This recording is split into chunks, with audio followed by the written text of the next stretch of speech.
Hey everyone, I'm back again with another reason why you can't find love. And I'm talking about number five. Reason number five, you will never ever find love. And that's because you have not developed relationship skills. Everyone knows you hire an engineer to do engineering jobs, and you hire an accountant to do accounting jobs. Yet when it comes to the most important job in our lives, we hire people with no training or education. The most important person in your life is your spouse. That person affects every aspect of your life. And when they come into our lives, all they have is trial and error. Would you hire a brain surgeon for your child who actually studied his craft through trial and error, doing brain surgeries experimentally on other people without ever going to medical school? Would you hire that person? I would assume no. When we fall in So when we fail in one relationship or trial, we go experiment in another person's life. And when that ends in divorce, we go to another. It's almost like we're doing experimental brain surgery on our intimate partner, on each intimate partner, and we wonder why divorce is so mentally debilitating and our employer still has to pay you. Ha! So, most people say communication is the most important part of a relationship.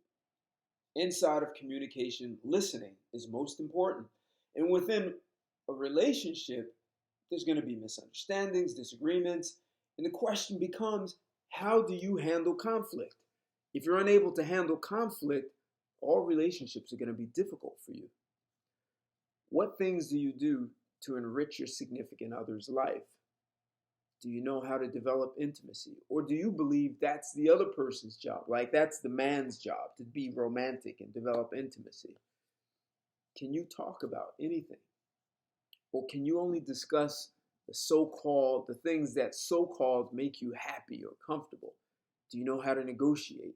Yes, in a relationship, negotiation is not just for business. These are part of relationship skills. Are you open and available to your significant other? Or are you hiding behind that brick wall? So I'll leave you with this. There's a distinction between being interesting and being interested. Do you know the difference? Knowing the difference will dictate interactions with your significant other. Most people want to show how interesting they are. Isn't there a commercial, the most interesting man in the world? People love that commercial. So to show how interesting you are, you never have to listen to the other person. You simply talk ad nauseum. Being interested requires you to completely understand the other. And that means a lot of follow-up, a lot of listening and follow-up questions. And by the way, it's not the man's job to drive conversation. It's the responsibility of both consenting adults.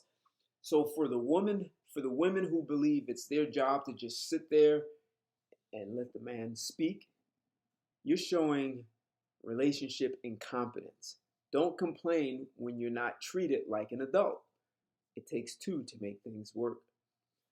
How do you train yourself to create great relationships? Have you considered mindset training?